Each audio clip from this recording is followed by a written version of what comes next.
Procurement is a black hole for sales engineers and a lot of salespeople. And I've worked with many salespeople who cannot negotiate with procurement, don't know when to talk to the procurement, or at least wait for the last minute to talk to them. So I figured it'll be a good conversation to actually have with someone from procurement, or at least worked in procurement.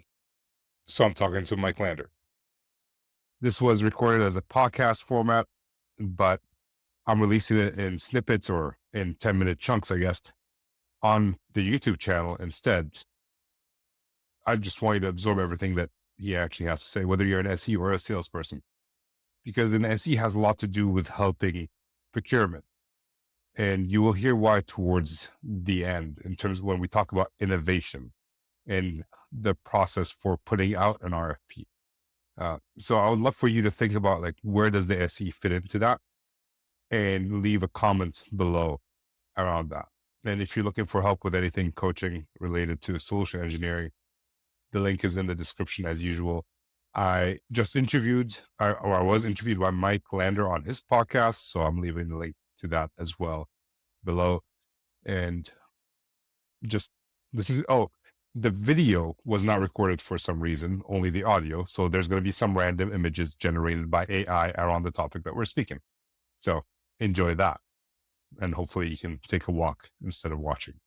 So, I'm a slightly unusual character in that I was an ex-buyer. So in big companies, I'd be the procurement person that would be buying goods and services. And so I've worked on hundreds of deals, probably worth now in excess of $500 million in my old life, of goods and services. So I was a procurement director.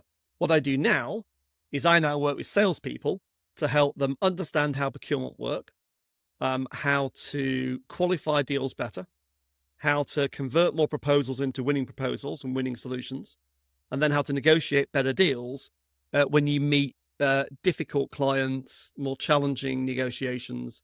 Typically, the situation is where a seller's dealing with a larger company. Yeah. So whereby, if they're dealing with a Fortune 100, Fortune 500, then, they are bound to have lurking somewhere professional buyers, and the deal sizes are bigger, the stakes are higher, therefore you need more professional support. So I work with sellers, giving them that support. Nice. The reason I wanted you on is I work with a lot of SEs who, when we ask, all right, you've done the discovery, you've done the demo, you've done the proof of concept. Yeah. Where is the deal? It's like, oh, it's somewhere, like it's in a black hole with procurement. SEs have no idea what's going on. And even some salespeople don't know what's going on with procurement. Yep. So maybe before we get started, you said you're a professional buyer procurement. Can you define, like, what does that mean? Sure. So in my old role, let me just talk about roughly some stuff about procurement, who they are, what they do, what they really want. The first thing to understand is, I'll talk about my old role when I was a buyer. We are not the devil. You mustn't avoid us. Good to know. And we're not there to simply kill you on price. Those are all just kind of myths. Second thing is, if you look at what their priorities are in terms of what are they looking for, how are they comped, how are they motivated, how are their objectives set. If you look across there's lots of procurement surveys done each year about the chief procurement officer top priorities. Every year, savings comes out as number 1, 2, or 3, typically.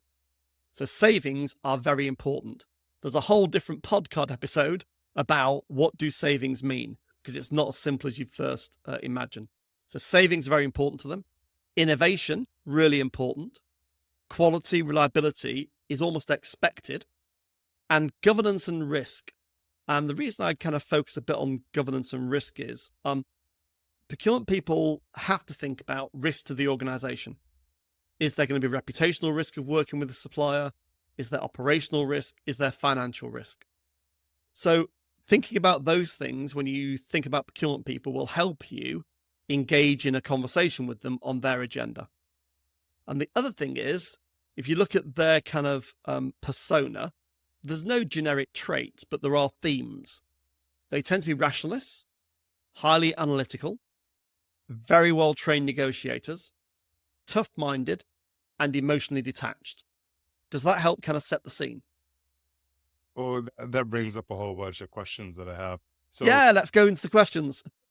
personas, rationalist, analytic, Yeah, detached. You mentioned, yeah, and emotionally what was detached. what was the last one? The last one was well-trained negotiators. They are very, very Oh, well-trained negotiators. yeah. Which is funny because I find most salespeople are not well trained negotiators. Correct. They are not. So going back to what they want: savings, innovation, quality, reliability, governance, and risk. Um, the one thing that stands out for me here, that everything makes sense, although maybe it doesn't. I don't understand the definitions 100% yet, but Yeah, innovation was not on the list of things that I thought about when right. it comes to procurement. What does that mean, innovation, from a procurement perspective? So if you imagine kind of in my old role, what I'd be doing is, let's say I'm running a big category. So let's say it's professional services in a big organization. And let's say we spend in a year $50 million. So $50 million on professional services of all sorts. That includes accountancy, legal, um, mainstream consultancy, the big five, big six, strategy consultancy, operational consultancy, agency services, all sorts. Yeah, so I'm buying quite a wide range of things, included in which, so it could be professional services and technology services. Yeah, so in your SE world, that would be kind of, you might fall into my category maybe. Yeah, because That's the I'm first designing thought. solutions. Yeah, Yeah. So imagine I've got what we call a PSL, a preferred suppliers list. And on that preferred suppliers list, I've got, say, 100 suppliers. And I'm looking at this, I've just inherited the category, say. We call the category professional services, technology services is a category of spend because it's a group of spend, yeah, across many different suppliers and subcategories. Let's say I've just taken it over. I look at it and go, $50 million, 100 suppliers, and I've got 10 or 15 subcategories. Well, what I've been asked to do is, could I get more value for money out of this $50 million? That doesn't mean necessarily could I reduce a 50 million. It normally does, but it could mean, could I spend 50 million and get better outcomes, get a better ROI? Well, to do that, yes, I could do some consolidation. So I could give more to fewer of those suppliers. But I could also, and probably in parallel, what I could do is I could talk to particular suppliers and go, look, we've got this big complex problem and we solve it through 6 different technology providers. Is there a way of solving that same problem in a different way using one supplier like you? Because you're an innovative supplier. And what happened then, let's say that's $2 or $3 million of spend. So it's quite a big ticket item.